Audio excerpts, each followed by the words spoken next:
Okay, good day everybody. Thank you to all the participants who came today and also to the media. My name is Randy Helten. I am an individual in the community here and speaking as an individual. There are many people in the West End who are very concerned about a number of rezoning applications being proposed to the city and going through the city's decision-making process. And many people in the community feel that there has not been adequate consultation and notification of these rezoning applications.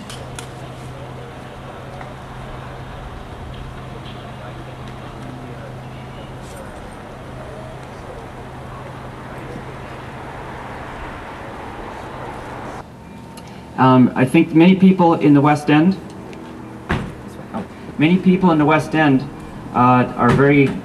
love this community and have love the neighborhood character. What we actually see around us now is not just by chance.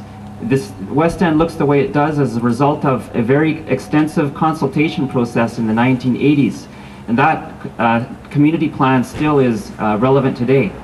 And people really can understand the idea that Vancouver is growing, more people are coming here, it's a beautiful city, and that there is a need to build new buildings. But it should be done according to a proper plan that is done through consultation with the community. When you look at the details of this particular proposal for 1215 Bidwell Street, we feel that this is like a Trojan horse.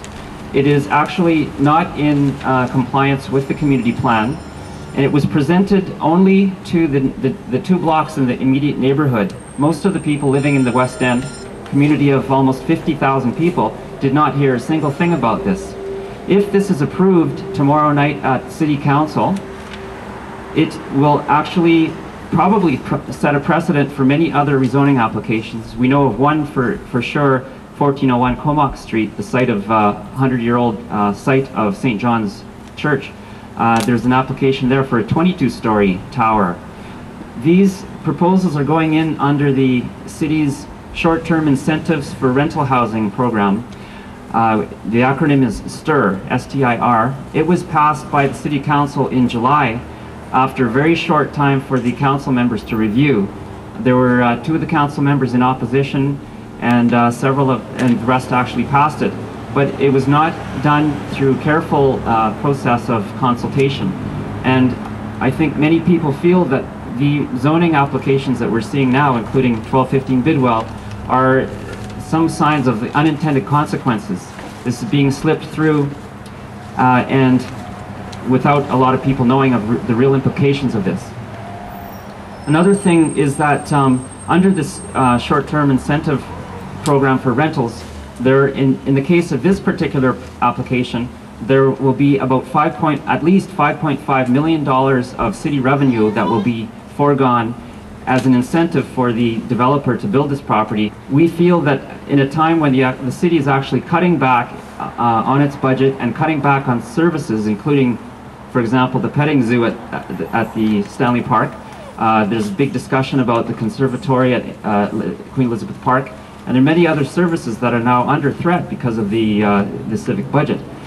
At the same time, the city is offering millions of dollars in incentives for this site and millions of others for other STIR projects being considered in order to build rental accommodation.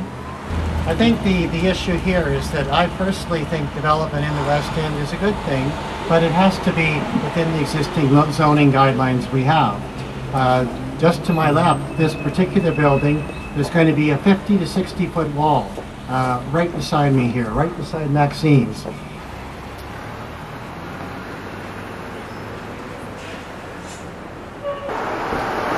It's going to cause a complete change of the streetscape as you walk down Davie Street.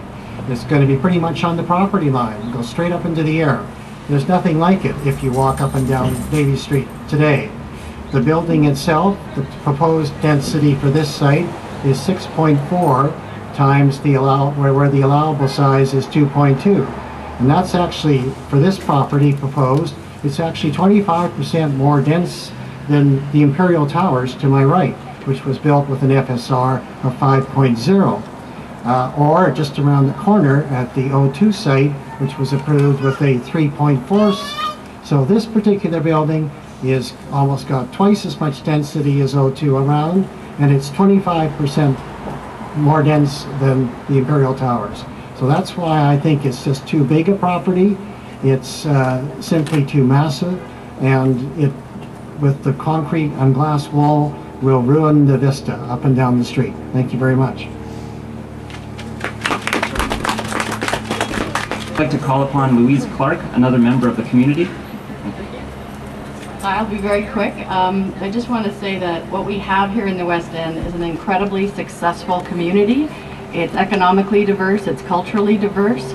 It is a genuine community, and in a world where cities are struggling all over the place to create exactly the kind of community we have, all we're looking for now is a plan to maintain and sustain and have a vision for the kind of success that we already have with us right now. So we have a great opportunity here to continue to show the world what a livable and fantastic city Vancouver is, and we'd just like to take that opportunity with a plan for the future that reflects the success we already have. Okay, I think we're just about, thank you very much, Louise. We'll be posting the media release on a website, www.1215bidwell.ca. With Maxine's here, there's quite a long and colorful history of this particular building, going back about 100 years. In return for some incentives, there will be, I think it's several $100,000 in what are called density transfers, which will be given to the developer in return for preserving only the facade of this building. Everything else is going to be taken down.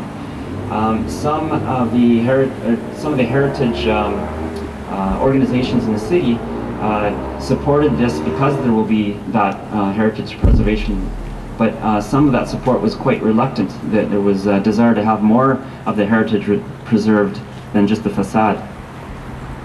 Saving a facade is not heritage preservation. Okay. Yeah. Tomorrow night is at 7:30 City Hall is the final chance, and actually basically the only chance for the public to speak in person to the mayor and council about this issue. It's the very, very end of the process, and on the night when they're going to make their decision.